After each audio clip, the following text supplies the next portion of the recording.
Welcome to another live from the Sandwich Counter. We are at Edith's on the Lower East Side. This is Lower East Side Village. This is the West Village. This is the West Village, not Lower East Side. We're actually nowhere near the Lower East Side at all. Today, I bring with me a culinary star, one of the biggest social media people that I know has popped off this past year, Chef Tova. Welcome to the show. How is it going?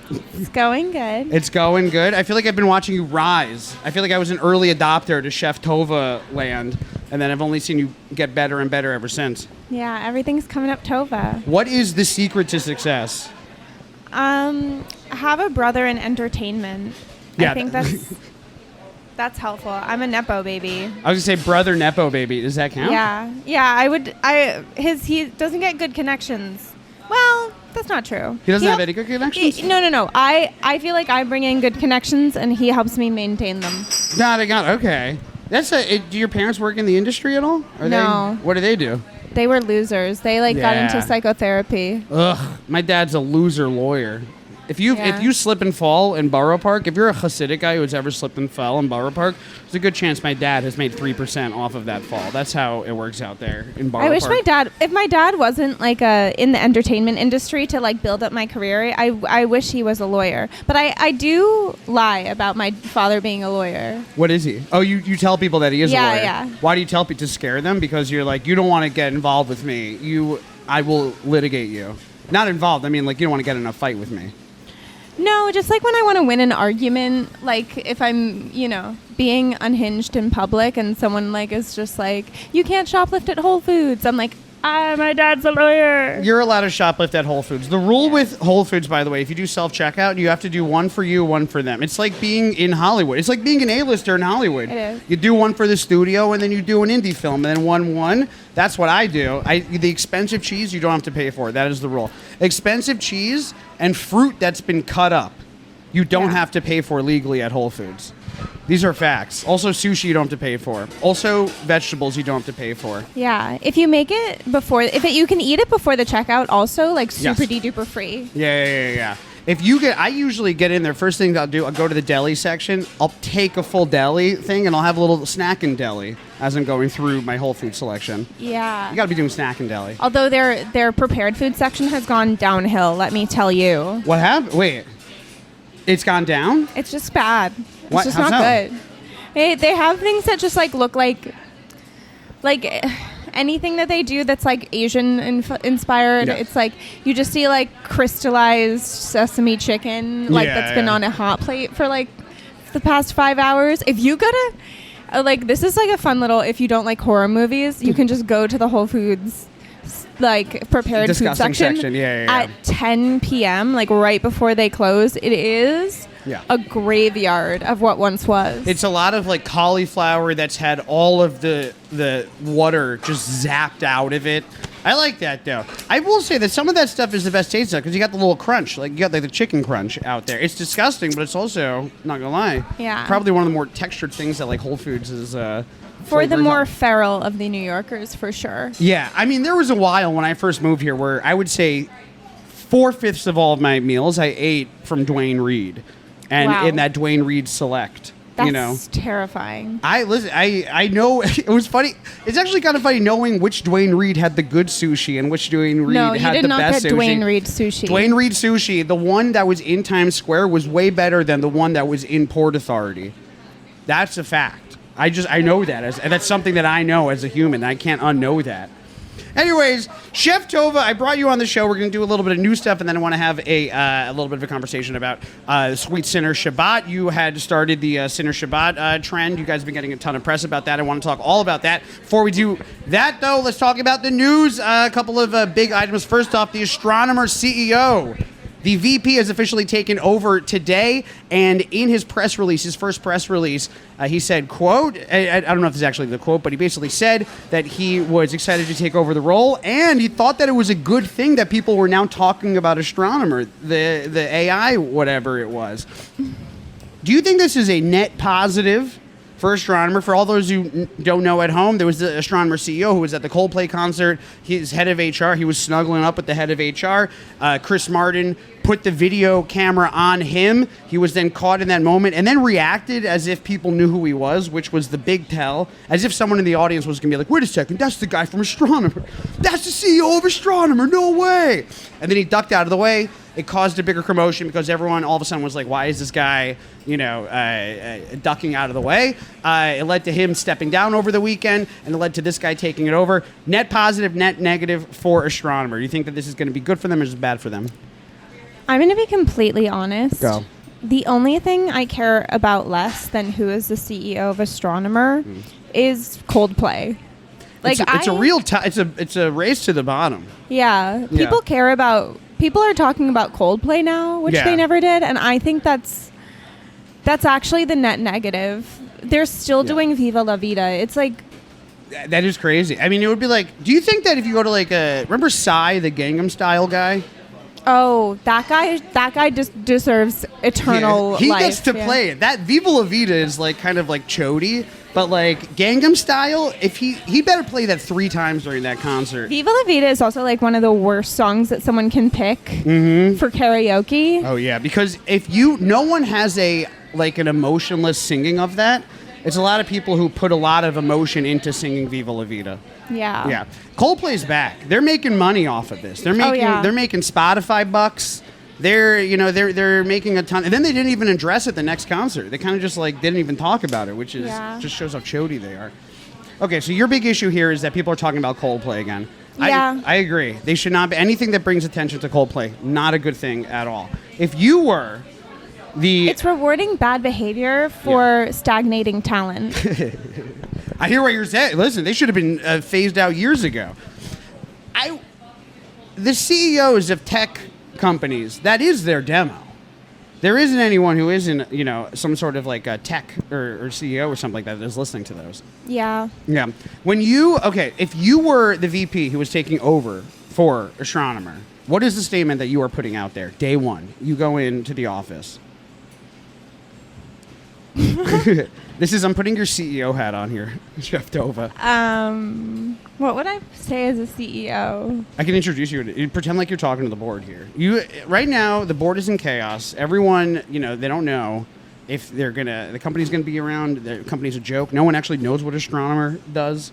You're brought up in front of the entire company. What are you saying to the company? As the new guy. You're the new guy. You're the new head of Astronomer. I would just probably say that I'm polyamorous is probably like the first statement.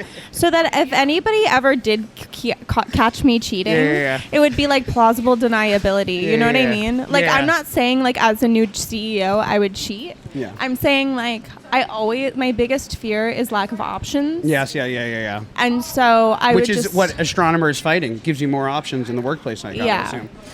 And then I would say that I'm part Native American, so no one can cancel me. So, okay, you're going up there. First thing you're saying is, by the way, I am a polyamorous Native American CEO.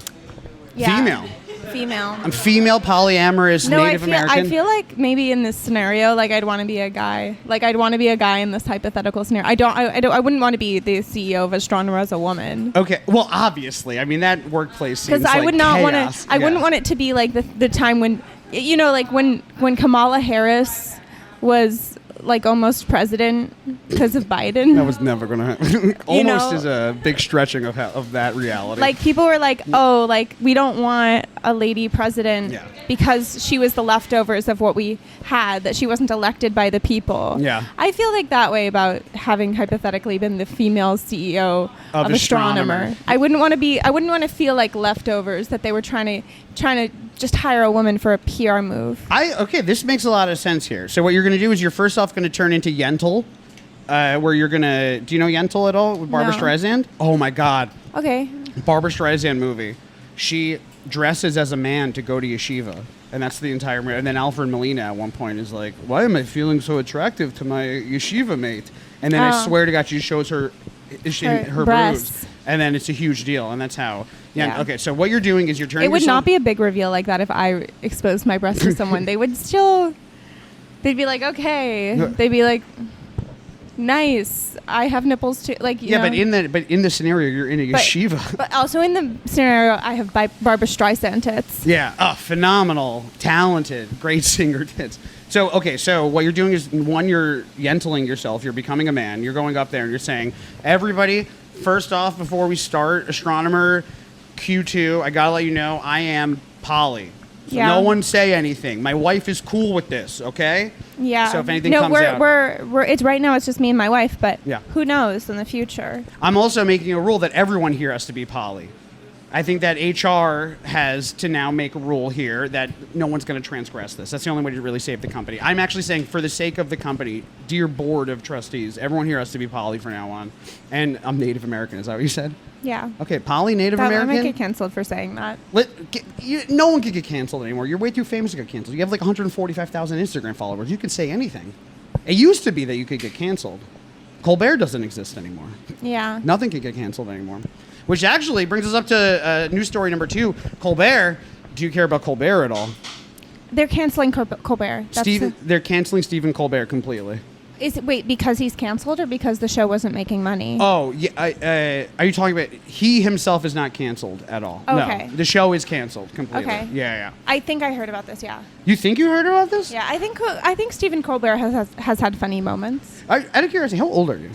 I'm 27. And I feel like sometimes the news that I get is way different than the news that like the 27-year-olds get. What did the Colbert thing not like register in like Gen Z-ish news media? Did it process in my sphere? In your sphere? Not really. What is your sphere talking about now? Labubu and matcha and Dubai chocolate. We can talk about all those things. I don't really want to. You don't want to talk about Dubai chocolate? It's chocolate from Dubai. I'm not really. It's not though. It's like, it's having this weird moment. Yeah, I haven't tried it. You haven't tried it? No. Have you tried Dubai chocolate? I've had it 3 times. The first time I had it, it was a whim. I had a work accomplishment, so I just bought the $30 bar from Nuts for Nuts or something like that. Yeah. It's very good. It was very, very good. The next 2 times I bought Bodega garbage Dubai chocolate. Like they've started to make their way What's into the like thing? It's like it has green. Yeah, it's green. Okay, green on the inside. Yeah. There's like stringy. It's. Oh, it has like I don't know what's called. Kanafa. Yeah, whatever. It tastes like kind of like a ramen, like Asian ramen. That's it's very offensive. I accidentally. Oh, I don't know if I did, but I was talking to someone and I was trying to describe the green stuff in the middle of Dubai chocolate, and I accidentally said the scarf that the Free Palestiners wear. Yeah. And it's made with kefir. Because also. one is in my brain bloodstream, one is not. Let me just tell you right now, there is a section of right-wing, like, super mega conservative conspiracy theory Twitter that does think that Dubai chocolate is some sort of, like, what's it called, like, sleeper program to make people more okay with the concept of Dubai. That is an actual thing I've seen multiple times on Twitter. People are starting to have an issue with it. Yeah, I like the conspiracy theory better that they put microchips in the vaccines. Yeah, well, that is accurate. That one. It just seems like a more sci-fi fun way to like control the masses. You're thinking chips in the bloodstream over Dubai chocolate is how you would go about it? If I was the leader of a nation. Yeah, you're an astronomer in this. Listen, I've made you a CEO. I'm making you the leader of a nation. The people who like you, when you think about like the way that you're getting people to follow you as a Puritan, as a Machiavellian leader, is that like the people who you target then become your followers. Yes. Would I want the people who are obsessed with Dubai chocolate right now to like follow me into a culture war? No. The people who are talking their ass off about Dubai chocolate suck. Yeah, no, it's not like a fun group of people. It's like an 80-20%. I think the people that are obsessed with it on both sides both suck. Because you got the people that think it's a conspiracy theory that are just like, this is Muslims coming in and they're trying to shove their jihadist chocolate down, white American Christian kids' mouths for $34 on TikTok Shop. And then you got the other side that is overplaying it. Because anytime on TikTok Shop anything is advertised, people bite it and they're just like, oh my God, this is the best thing I've ever had in my life. Like they're glazing the Dubai chocolate in a way that's like so unnatural. Yeah. Either way, someone's making money off it. Yeah. I need to start doing more deep Dubai chocolate content. It's ripe for... Yeah. I need to monetize off of it now before people like completely forget about it, and then someone fills a croissant with a hot dog, and like that becomes the new thing. That is I feel like we are 7-Eleven doing a Dubai Slurpee, or like Dunkin' Donuts doing like a Dubai Cronut or something, and then we'll have gone full circle with the trend, and then it's kind of gone. I think Shake Shack already does a Dubai thing. Oh. Yeah, Shake Shack's got a Dubai shake. Make your bag. Yeah, there you go. Get it, Dubai. You know, it's fucking up pistachio futures. Did you know that? No one's eating this many pistachios at the same time. Oh, wow. It's the first time ever. It's actually fucking with the supply chain. Oh. You know? Good job, them. I love a pistachio. Pistachios are really good. You got to try it's still too expensive, though. That's the issue with it. It's still like 15 at Trader bucks a Joe's, bar. it's okay. How much is that at Trader Joe's? It's like $6 a bag. And then how fast are you eating pistachios? Wait, a bag of pistachios. I was talking about the and chocolate. they're shelled. I love shelled pistachio. I don't want to crack it with your thing? I don't like want to work for my food. My issue... That's like I would have gone... Yeah. I'm not a hunter-gatherer. I'm not... This is not my breed of people. Get me shelled pistachios. Someone gives you a plate of pistachios, and your immediate thought is like, can you please? This is not what I paid for. This is not the experience I paid for. Yeah. I heard that. Only shelled peanuts for Chef Tova over here. The last story that I had, and then I wanted to get into just talking about regular stuff, is we got to talk about the Epstein List here. Epstein List today. The last little bit of news of this was 17% of Americans across the board think that the government has handled the Epstein List correctly. My big thing with this is it could potentially be the thing that leads to the end of Donald Trump, because now finally his supporters and stuff like that, they're very, very into the fact that he lied. It's like this is the first time that they've ever kind of like stuck to something that they've been unhappy with him about it. 2 questions here for you, internet expert, is one, is this the end of is Donald Trump going to lose his base over this? And 2, why did this become the thing that kind of stuck to them? I think, you know what, they talk about in prison how like the people who get beat up the most are the pedophiles. Yes. Like even in prison, it's like a thing. It's a definitely. Do I think he's going to lose his following? Yeah, but I think he's going to die first, honestly. He got a little sick like a week ago. They were showing close-ups of his ankles. His ankles look like my grandmother's ankles before she died. Yeah. I will say he has dying ankles. Heard it here first. You've had it right here, and he is okay. He has unhealthy ankles. We looked at his ankles and we saw death. I immediately saw just a black hole of just like a throbbing. They look not great, you know, like old people ankle where like they kind of like thicken up. Yeah, I think he's gonna croak. But he hasn't done to this point. I think he's going to die in the last day. He's going to make us go through an entire process with him. I think he's never going to give us any like moment of peace. Yeah. But I want him to do it like 13 Reasons Why. I want him to leave us with like a manuscript that the QAnon people can like really create something fun with. I like to think the idea that he's been leaving little cassettes around the White House for the next people to like whoever the next president is. He's such a drama queen. I love. Okay, I don't like any of his politics, but here's what I do love about Donald Trump. He is a drama queen, and as a drama queen, like I'm like I see you. Just like all the stuff that you do sucks. Yeah, it is one of those things where if his policies weren't so terrible, and I think that there was a reality where he wasn't a bad person who was on Epstein's Island. You know, he's best friends with Epstein Island. That was his best friend. In a way, it's kind of sad. He lost his best friend over this stuff. Yeah, he's probably reacting. He was probably the news this week broke that he had written a letter to Jeffrey Epstein and had drawn like a naked lady on the letter. I bet he remembered that moment and got kind of like teary-eyed. He was like, "Oh my god, I remember." Well, what was the birthday? He signed off Epstein's 50th birthday letter with what did he say? Is like more to more secret adventures. It was like a poem. Yeah. It was really beautiful what he wrote. He was like to Knights of... No, he said at the end, he was like the secret, like the best part about being to more secret adventures. Like I think he signed up the letter with that, and it's like, what could that be? Wait, let me see if I can find what the exact quote was. The exact quote was, "May every day be another wonderful secret. May every day be another wonderful secret." You know what the secret. I mean, that's the thing about this is that it was almost comically like on point, too on point with him. So okay, Epstein, Trump may die. Epstein, they've been trying to push this thing. He's clearly like on the list here at all. Why do you think that this is the thing? You said, why do you think that this is the thing that kind of like his base is kind of stuck to out of all the stuff? Because I've met a couple of Trump supporters, and like they are very much like big plausible deniability people. But I think once a huge percentage of his following are parents. Yeah. I don't think all Trump supporters are bad. I think they're just a little dumb. Yeah. And I don't think you're a bad person if you're a little dumb. But you have to be a next level dumb to think that he wasn't on Epstein's island fucking around. Yeah, I do like that point you brought up before about how he is kind of like just like very messy and very drama. Very like the thing that I relate to him about is that I kind of like understand every one of his moves. Like whenever he does anything, I'm like, oh yeah, that's why he did that. If I also was kind of just like loud and wanted all like attention coming my way, that is how I would react to everything immediately. And whenever he's not on the news cycle, he hates it. He bombs something.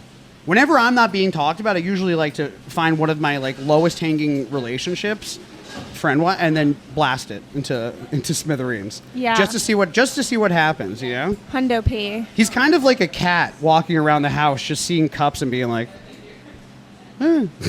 knocking it over and moving it forward. Yeah. All right. Epstein. Okay, so next question is that do you think that eventually this is the thing that leads to him losing his base over time? TBD. I mean, I'm not part of the Trump supporting population, so I don't know the inner dialogue of what they're like. I would have to like infiltrate a Trump supporting family, live with them for 6 months. Yeah. And then just go undercover and see what the background of their lives. Who knows? First of all, that sounds like an incredible like movie to pitch or something with like the CW. Yeah. Yeah. Jew lives with QAnon family undercover. QAnon. There it QAnon, is. yeah. It sells itself right there. Yeah. And then I would gaslight them about it so that they would have extra passionate Facebook posts to write about the Jew who infiltrated their family. Yeah.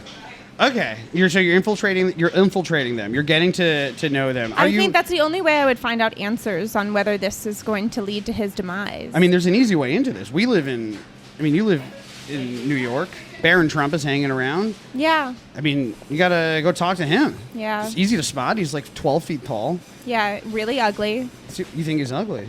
I will say, what is very, very looks funny. Really weird. It is watching right-wing places try to pick and choose like who to sex up.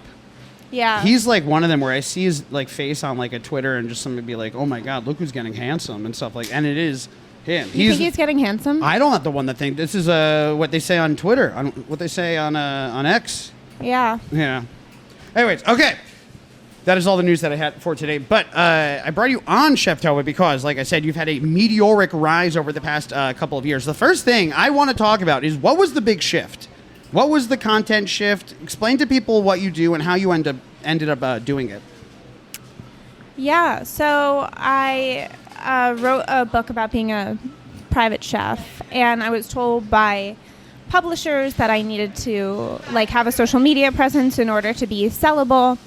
So I started making videos, and I experimented with different characters and different voices and different personas.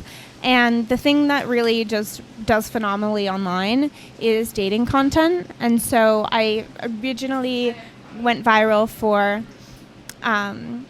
going, I'm having a hard time finding an upper middle class man to date. And then I would insert some of the most insane things that my brain could conjure. And I think I am struggling with dating at the time. And I think that frustration is the best fuel for creativity. And so I just kept going with it. And that one hit viral a couple times, that prompt. And then I got kind of bored of that. And I realized that people were really into me being Jewish. When I would bring up Jewish, my views would skyrocket. And so I was like, kind of got into the niche of in a good way or a bad way? In a good way. Okay. Oh my gosh, I love my Jewish followers, except when they say things that are crazy. Yeah. But wait, like what? I know because you got a little shit for, and then we're going to talk about this, but like you do the Cinder Shabbat stuff. I know that people give you a little shit for the Cinder Shabbat stuff, but is it like anything else that you do? First. That gives you the content, like the mean people that say weird stuff, as you put it? Yeah, it's a mix. It's a mixed bag. But I will say, like, I know a lot of influencers who have a following, and their followers will like kind of like try and talk to them on the street or recognize them or get a picture, and they don't like their followers. Yeah.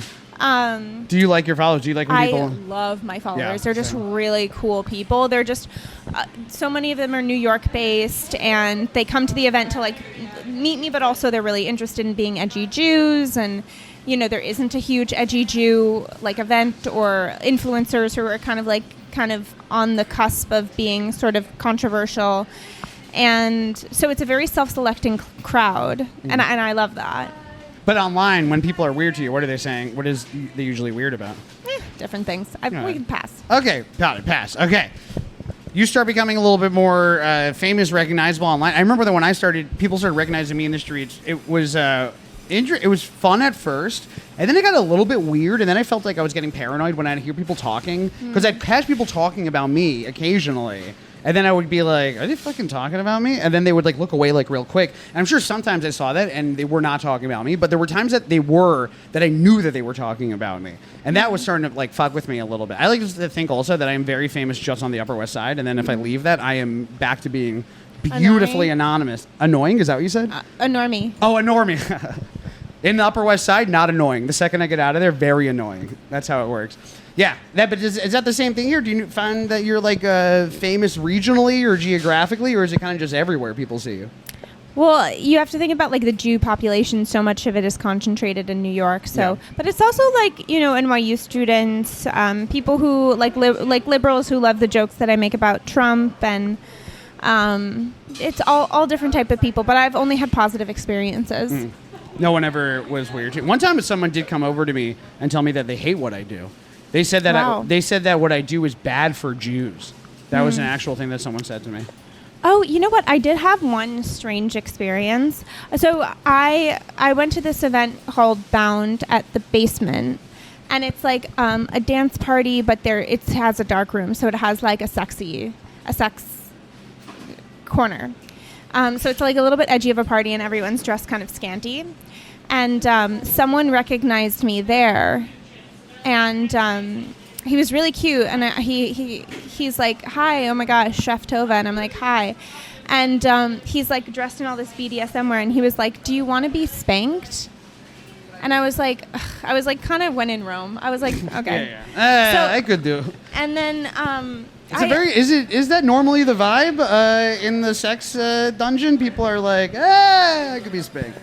Yeah. That's how you. And it's then, more passe, more blah. You can't want it too much. And then I tried it, and then I was like, nah, I don't think this is working. And he was like, do you want me to do harder? And I was like, I think this just isn't really my cup of tea, but I appreciate you for trying. And then he got really sad, and I think that's the closest to a sad experience, because I was like, oh, and because I think he felt like he disappointed me with his BDSM thing, and I think I just like I'm not someone who is necessary. I think I'm a little bit more vanilla. Wait, that's so sad. It was kind of experimental on my part, and I will try everything once. So I did get, That's really sad though. That the guy met a celeb, met somebody that clearly he thinks you're like funny and stuff like that. He just kept trying to workshop with me. He was like, "Well, do you like this or this?" And I was like, I said, "Sir, I'm ready to dismount from this experience." That's but wild. I think that you've done great. You've done the best that you can, really. That means that he was sad later on, just like, I didn't hit her right.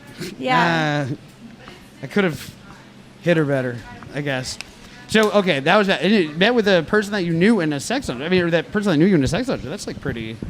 It was like a dance party with a dark room, so it wasn't like a sex party, but it was... But people were definitely getting raunchy. Okay, wait, back up 1 second. You were private chef. Mm-hmm. Then you stopped being a private chef. What was private chefing like? Private chefing is fun. I started out with agency work, so I would like get jobs through agents, and then the highest paid private chefs are the ones that work for one family, and like you get benefits and all this type of stuff, but your hours are pretty set and sort of rigid, because like you cook breakfast, lunch, and dinner for the family, or just lunch and dinner, but regardless, your time is sort of like owned by that, and it's a 6-figure salary, which is originally what I thought I wanted, but I like the more flexible hours. And so once I started getting more traction online, I left the agency work, and now I just do freelance. Did you ever cook for anyone famous? I did. Ooh, anyone you can mention? I cooked for Paul McCartney. Ooh. That's a big person. That is I a pretty cooked big for. person. Yeah. What's Paul McCartney eat? He's super nice. What does he eat? Vegetarian food. He's vegetarian. Oh, what'd you make him? He really likes tacos. He really likes vegan sushi. Okay. He likes like nice, trendy vegan food. Vegetarian. Has you ever cooked for anyone famous who had a disgusting palate? I've definitely worked for people who like eat things that are like. No, there's a definite trend with macrobiotic. There was a hot second where people are into things. Also juicing. I don't like juicing. I don't like how the green juices. I'm not a green juice girly. But yeah, I've definitely had weird requests. What's the weirdest request you've gotten? Keto potato soup that doesn't taste like cauliflower. Does keto potato soup normally taste like cauliflower? Well, potatoes aren't keto, so. Oh, it had to be keto. It had to be cauliflower made to taste like a potato. To taste like a potato, but they didn't want it tasting like cauliflower. Did you do a good job? No, I disappointed them greatly. That already seems like a group of people that is not easy to disappoint. Oh my God. She saw someone that. Do you want to bring this person in? Yeah, come in. Come in. Who is this? This is one of my besties. Oh my God! Did they know that you were going to be on the on the pod? Do you want to? Oh my God! Come in. Hi. How's it going? What's your name? Nick. Where are you from? I live down the street. What do you? From What? Rhode Island. Rhode Island? Yeah. Nick, out of curiosity, if you were the new president of Astronomer, the app where the CEO got caught cheating on his wife, and they made you the day one VP whatever to like take over, what are you telling the group? I stopped listening after you said out of curiosity. I didn't say that. That's what I heard. Oh my God. Wishful thinking. What would I do No, what I said was way more hateful. Yeah, if you were the new CEO, they go, you got to go inspire the troops. You got to go tell the Astronomer group to behave or to stay in line, motivate the troops. What are you telling them? And they've given you the job. You're the coach now. Wow. She gave a really good answer. I She's gave her good really on the good. spot. Yeah. She's good on the spot. Her answer was to go up there and just say, by the way, I'm Polly. Yeah, Oh, so that's that if I ever good. felt like cheating, Yeah. it was like. I feel like I would say something like we're all human. I'm like, I can't say that on this whatever podcast. Never mind. Wait, I what don't know were you where gonna this is say? I don't know. I mean, This is going on Newsmax, by the way, so. the hell's that? Oh, that's a joke. That's a right. Oh, got it. Like I'm sexually open. Yeah. Okay. And, who hasn't slept with a married person? I've never slept with a married person. Me either. Look at that. Actually, Definitely not. no, I have. She just immediately was like, that is not true at all. There's no way that there's an ounce of truth to that. Who'd you sleep with? Who was the married person you slept with? Oh, random guy on Grindr. Okay, nice. Was he married to a lady or is he married? Yeah. Well, both. I mean, I've been with both. Got it. Okay. And out of curiosity, when it is a guy who's married to a lady and then you're hooking up with, is that like what is the vibe there? Are they open about it or are they just like, this is a... Well, I asked at the end. He was a pilot. And Whoa. I was like, so does your wife know that you do this? And he was like... The skies are my wife. He was like, she would not find humor in that. I was like, okay, bye. Wait, that's so sad. I mean, but also being a pilot's kind of like a sad existence. Yeah, it's like you kind of have to expect that. Was it? Can I ask a question? Was it Sully I guess. I'm Sullenberger? gonna leave. No. Wasn't Sully? No. Would you? Sure. I agree. Definitely. Anyways, thank you so much for coming on. Yeah, We you appreciate it. I heard that this has the best chocolate chip cookie. Yes, this actually, this is true. The Amba chocolate chip cookie was recently ranked the number 4 chocolate chip cookie in New York, and this was the number 1 thin cookie, by the way. Amba. It's crazy. I need to get one. You gotta get one. You gotta get one. All right. Well, enjoy the rest of your pod. Thank you so much. I appreciate it. I have updates for my life. Ooh. He's got updates. Are you gonna come back and let us know the updates? Yeah, of course. Okay, so I met Nick on an app called Nextdoor, and he like posted this thing of like it's usually for old people who like don't like black people or outdoor dining, but we were just on it because we had just moved into the neighborhood and like you know. But he did a post being like, hey, like, I'm looking for new friends. That's nice. And I'm like, I'm doing this startup, and like, if you're like a business owner or like you're whatever in tech, like, I would love to meet new people in my area. And so I like looked on his profile, and I was like, he is so cute. Maybe this is my husband. Oh no. And so like, and he'd be really responsive through text. Yeah. He like, we like the same things. We're like messaging. I'm like, we have so much in common. No. And I'm like, this is gonna be. And then I get to the coffee shop where we're supposed to meet, and he's like, I'm Nick. And I was like, fuck my life. But then we became really good friends. Oh, that's kind of nice. Yeah. Okay, wait, back up a second. Okay, so you're working as a private chef. Things start. Paul McCartney was like, I want vegan fish, and then you were like, I'll give that to you, but I'm becoming very famous now. No. No. This is back. I've been private chefing for 9 years, so this is back in 2018. Okay, so that's what last thing we said was that it was the terrible soup. Okay, the cauliflower soup that doesn't taste like cauliflower. You did not get that correct. Have you ever gotten any other weird requests? I've made human placenta before. Ew, what? You've cooked a human placenta? Yeah, lasagna. What? You did it into a lasagna? A lasagna. No, I didn't. Oh. It was in hand pies, but I wish that's what she asked for because I would love to make a lasagna. Ew, wait, it was a hand pie? Oh, wait, was it in the hand pie or were you shoving stuff into the placenta? I minced it down and I cooked it. I minced it down. It did not smell good. Ugh. And then I put it into hand pies. Did you taste it?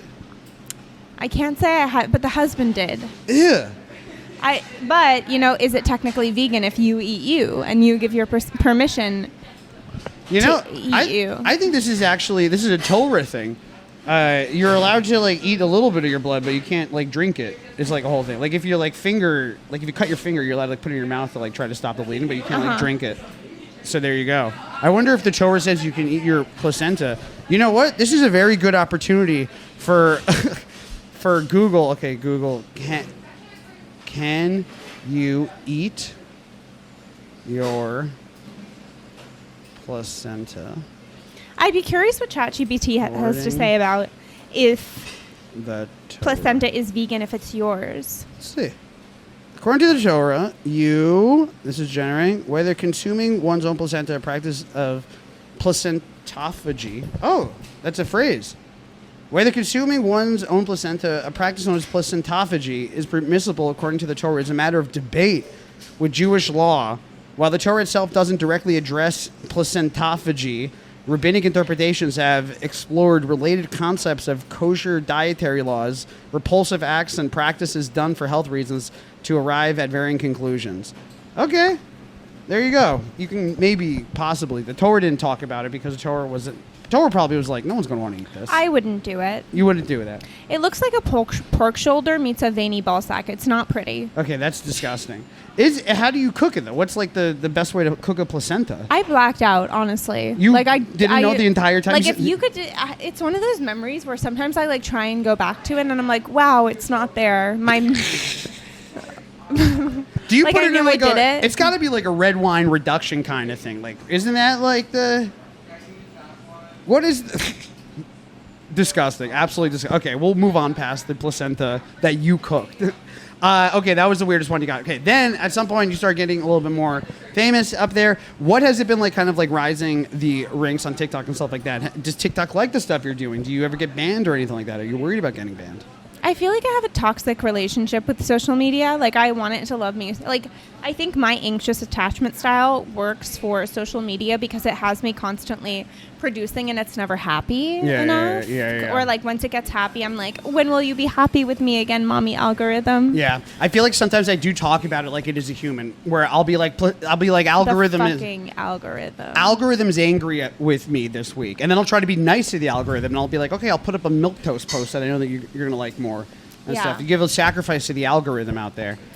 But I think the thing that has made it really fun is that I get to work with my brother. Yes. My brother runs an animation company called Wild Comet Media, Nepo. And I always wanted to work for his company, and then I tried to be a writer for it or a voice actress, and he would always like reject my work. And so this was like really special because I'd been waiting for so long to try and be part of Wild Comet, and then I sort of grew in my own right, and now he like, you know, uses it, helps me with my writing, and he's the one who pitches a lot of the ideas. So like he'll say, oh, Elon did this, make it funny. Like he keeps up with the news and has an idea of like the things that will and will not go viral. So I run everything past him, and almost all of my viral videos, like the ones that have gone past 5 million, are ideas that he has told me to do. And he doesn't have the ability to like comedy write, but he does know like the pulse on like what I think culturally people want to hear. What are people talking about right now?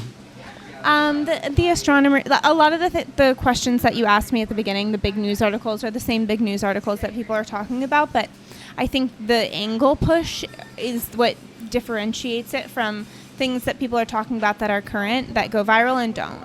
Like what? Like what's the angle push? So, for instance, when Elon did the Nazi salute, yeah, I think it was pretty clear to most people that he was just like high on ketamine and like not necessarily trying to make a statement and then trying to like do damage control for himself poorly. That was kind of funny those couple of months where they tried to act like he wasn't on ketamine and drugs the entire, like he would go out there. Remember the chainsaw thing?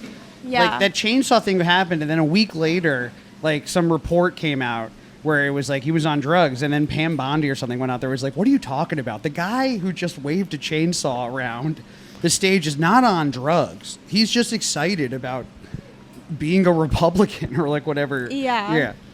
But I think the angle that I took, because I was coached to do so, was like it can't be bullying Elon for it can't be bullying him too hard. Yeah. And it also can't be like, I'm so afraid now there are Nazis who are condoning their hate speech.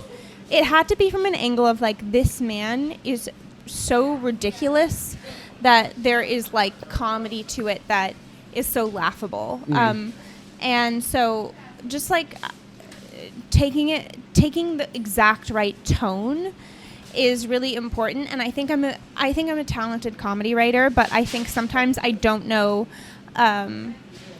Yeah. And so that is something that is really helpful to get someone to give you feedback on. I think also a big thing is that like whenever there is a news thing that happens, like everyone makes the astronomer joke. Like at the same time, everyone, you know, there's 800 different versions of the same thing at the same time. So it's like, how do you make your joke stand out versus like everyone else's joke of it? So how do you make your astronomer joke stand out? So I did 2 jokes on the astronomer so far. Both of them are performing really well. The first angle that I took was that, you know, every year a CEO gets sacrificed. You know, in 2023 it was a submarine. In 2024 we have Luigi Mangione. Like, so it's like we're taking them down a peg. Like there's a cabal, and I think that is a unique take, but because what you're doing is you're doing it in the context of culture. Yeah.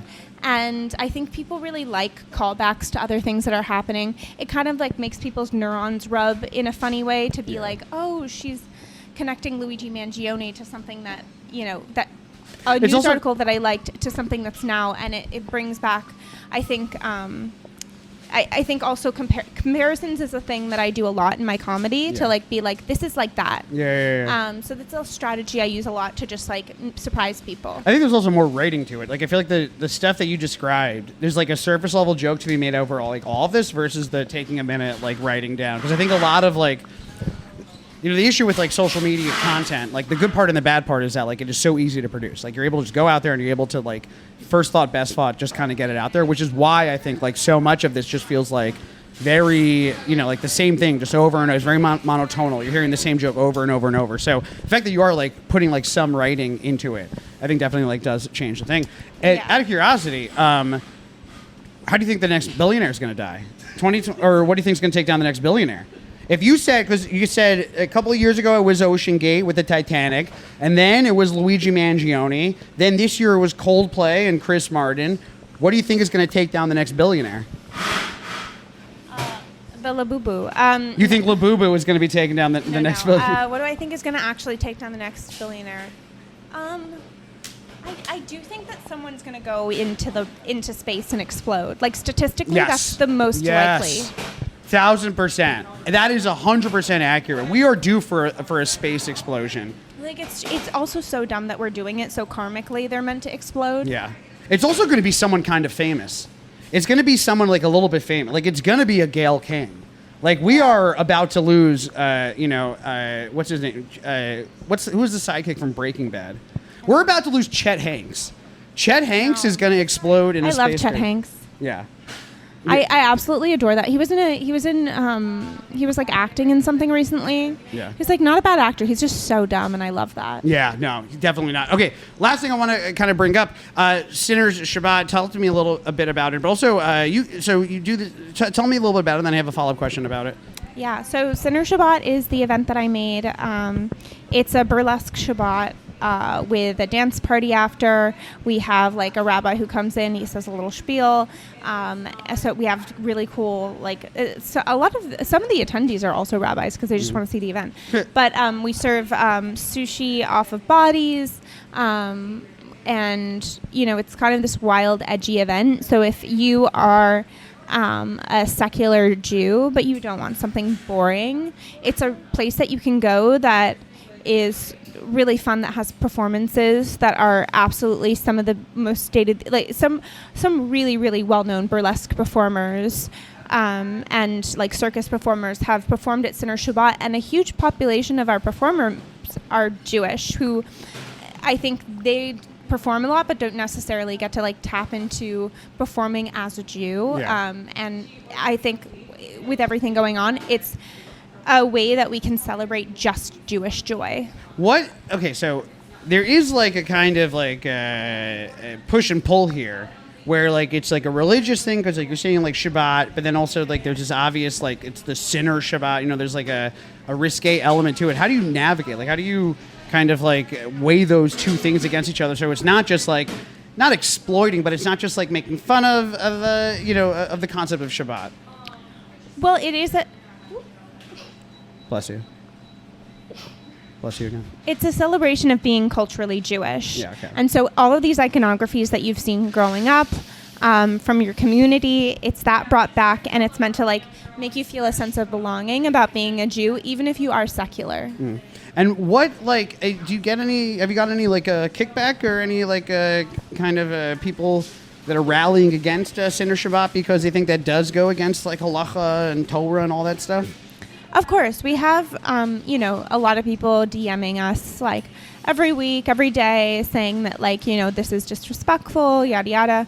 But we actually were mentioned on a podcast with, like, 3 rabbis, and they were talking about Sinner Shabbat and the halachic take on it. And what they said was that they were like, look, like, secular Shabbats have been around forever.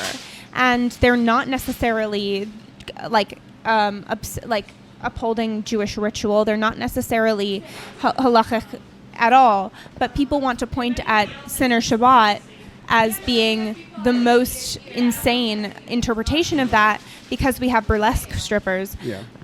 But in their eyes, they're sort of the same thing. Yeah. They're like, these people are celebrating being a secular Jew, and like, the events with like in WeWork adjacent lofts with bad sushi, also they look the same to us. Yeah, I like that. All right, when is the next one? How can people sign up?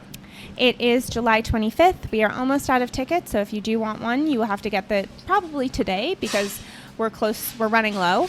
But that's another fun thing about it is that we have been just like, I think with media appearances and mentions, and like a lot of people are sharing the event and a lot of people come and then they want to bring their friends. Like, we are definitely blowing up to the point where we don't need to do any like kind of external marketing. We've never paid a cent for marketing. People just come word of mouth or they come through finding my page. Let me just say right now, the next way that a billionaire CEO loses their entire like life is going to be Sinner Shabbat related. I guarantee you.